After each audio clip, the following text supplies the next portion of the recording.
Now, from CBS 4 News, this is Facing South Florida with Jim DeFede. Good morning, I'm Jim DeFede and welcome to Facing South Florida. This morning we will look at new developments in our investigation of a debris removal contract in the Florida Keys. We will also examine the latest news out of Puerto Rico as well as the impact here in South Florida. But first, is the Republican Party imploding? Last week we saw a startling series of events with two Republican senators denouncing the president. CBS News' Nikki Batiste recaps a week for the history books. Two Republican senators issued no-holds-barred criticism of President Trump on Tuesday. When the next generation asks us, why didn't you do something? Why didn't you speak up? What are we going to say?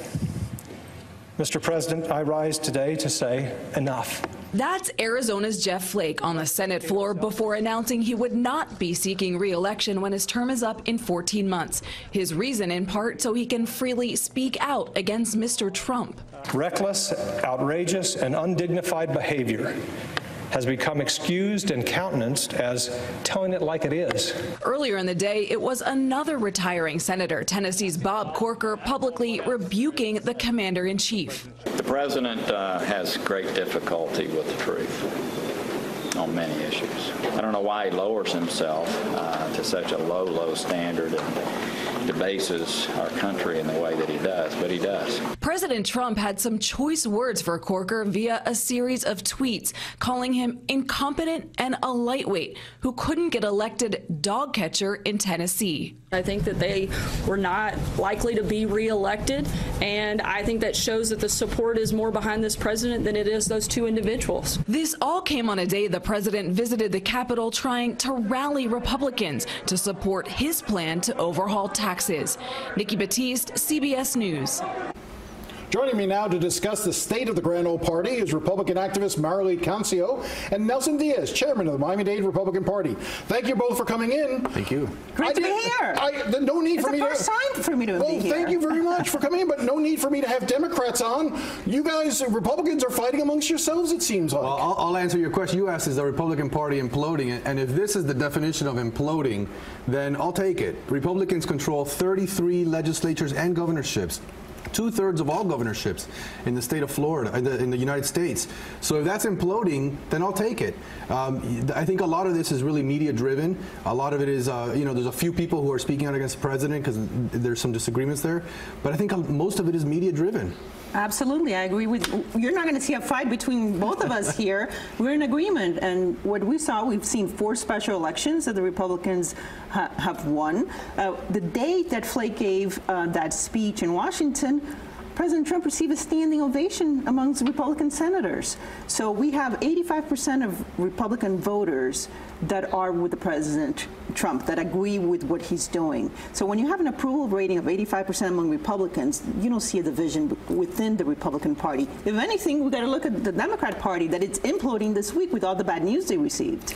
So is this the party of Trump now? Does Donald Trump own the Republican Party? I think, look, any president has a lot of sway in the message and the agenda going forward. President Obama took the Democratic Party over the left-wing cliff and took it as far left as anybody has ever gone. And so he drove the message for the Democratic Party, and I think President Trump is driving the message for the Republican Party, and he deserves to. He won the election, and he's our president. Is it a message or is it an attitude? I'm always trying to figure out whether it's an ideology or whether or not it's a personality that is driving so much in the Republican Party when it comes to Donald Trump. No, I think it's the message, without a doubt. We see consumer confidence at an all-time high. I think are the policies, the Republican policies that people are in favor of, not so much the personality, because to the contrary, some people don't like the president's personality. They don't like the tweets, but they do like the policies. Look at how the markets are reacting. The markets are hitting records every week. Over 23,000 points. Be careful of relying on the markets to be the gauge of how successful you are. How about unemployment rates? Look at the unemployment rates. Well, they were trending down, weren't they? And the drop in food stamps and in welfare. Second quarter, 3% growth, even with the hurricanes. Well, never had that under Obama. Let me just ask you this. Did you see the speech that Jeff Flake gave? I did. Did anything that he said concern you or give you any reason to pause and think? Absolutely not. I have been supporting his opponent in the primary, Dr. Kelly Ward, and the reason that he gave that speech and that he quit is because he was losing by over 20 points. I want to play one bite that he gave from that speech. I've labeled it anger and resentment. Let's play that now. It is clear at this moment that a traditional conservative who believes in limited government and free markets, who is devoted to free trade, who is pro-immigration, has a narrower and narrower path to nomination in the Republican Party, the party that has so long defined itself by its belief in those things. It is also clear to me for the moment that we have given in or given up on the core principles in favor of a more viscerally satisfying anger and resentment. To be clear, the anger and resentment that the people feel at the royal mess that we've created are justified. But anger and resentment are not a governing philosophy. In this century, a new phrase has entered the language to describe the accommodation of a new and undesirable order, that phrase being the new normal. But we must never adjust to the present coarseness of our national dialogue with the tone set at the top. We must never regard as normal the regular and casual undermining of our democratic norms and ideals. We must never meekly accept the daily sundering of our country. The personal attacks, the threats against principles, freedoms and institution, the flagrant disregard for truth and decency, the reckless provocations, most often for the pettiest and most personal reasons, reasons having nothing whatsoever to do with the fortunes of the people that we have been elected to serve. None of these appalling features of our current politics should ever be regarded as normal. We must never allow ourselves to lapse into thinking that that is just the way things are now. If we simply become inured to this condition, thinking that it is just politics as usual, then heaven help us. When you look at his voting record, he voted probably over 90% with Donald Trump, as did Senator Corker, yet both felt that there was something compelling them to do it. Let me just ask you, let me just break down what he just said and just ask you this question.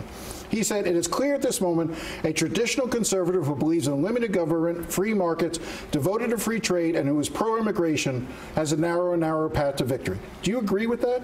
No, I think he's a phony, and I'll tell you why. Because what we've seen from Flake is that he was with President Obama in Cuba when he brought back Alan Gross, and I will never forget that. So he may be saying, I'm for free markets, limited government, and how he's supporting the new policy with Cuba. But it's easy for him to say that, but essentially what he has described as his opponent, Kelly, or his former opponent, hopefully will be the nominee. So Kelly Ward is pro-immigration?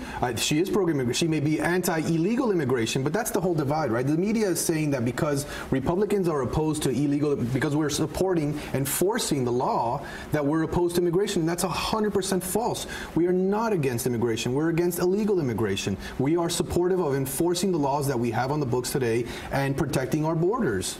And the media is twisting and turning that message into saying that we're anti-immigration, and that is 100% false. Anger and resentment. Does that not embody the Trump presidency? Isn't it a presidency based on anger and resentment?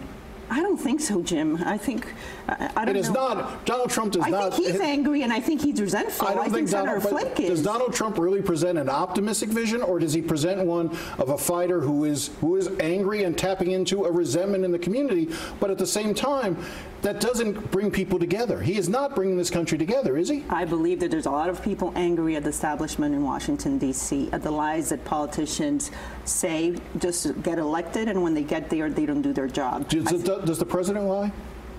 I don't think so. You don't? Wait a second. Let's stay with that. Be careful here. You don't think that the president? You think everything that the president said is truthful? Jim, you know, I know that you're never going to accept that the president is doing a good job. I know that you don't like the president. I voted for President Trump. I support President Trump. I support his administration, and I support his policies.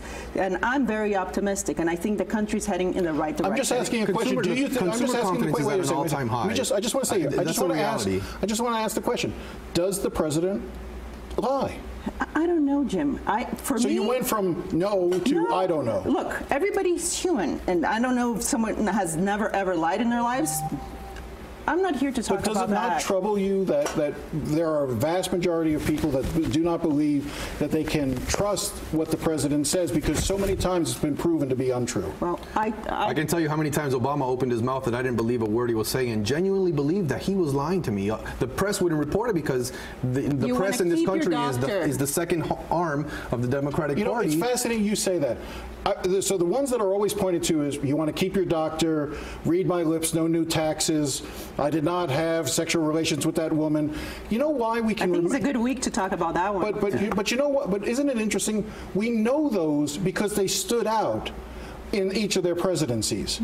I don't know that you can point to a single untruth that the president said because there are so many that have been documented. No single one stands out. Does that not trouble you? You know what troubles me is the Russian collusion, for example. And now you're just changing the subject. No, but it's because it's a subject that is not being covered, and that is very frustrating as a Republican. Won't cover it. It's the only way we can talk about it. Why don't we talk about the Russian dossier? That who paid for it? The DNC. And who was the Republican who paid for it before that? I don't know. I would like to know because it's a campaign violation, and I hope that gets investigated. But there's no collusion with the Trump campaign, and that's something that after a year that people are trying really hard to connect the Trump campaign. I'm assuming you were both big supporters of Jeb Bush when he was governor. Is that a fair statement? Yes, absolutely. Jeb Bush cannot be elected in this climate. Jeb Bush is no longer. Jeb Bush is the type of Republican that Jeff Flake is describing. Jeb Bush doesn't have a place in this Republican Party. Party. That's your opinion. And I disagree that Jeb can't get elected. There are other reasons why Jeb did not win that primary. We can go on. That's a whole other show. But this was Trump's time. He found a movement. He saw the sense of the American people that were tired of political correctness and the same old in Washington. He tapped into it very politically astutely, and he won. I gotta wrap you. I agree with this. I think Trump is more of a mirror on the state of the way things are, and it's not always a mirror that's pleasant to look into, though. I disagree. All right, we'll leave it there. We'll have you back, Marilee. Thank you for joining us. All right, up next, Puerto Rico, and later, new developments in our debris removal investigation.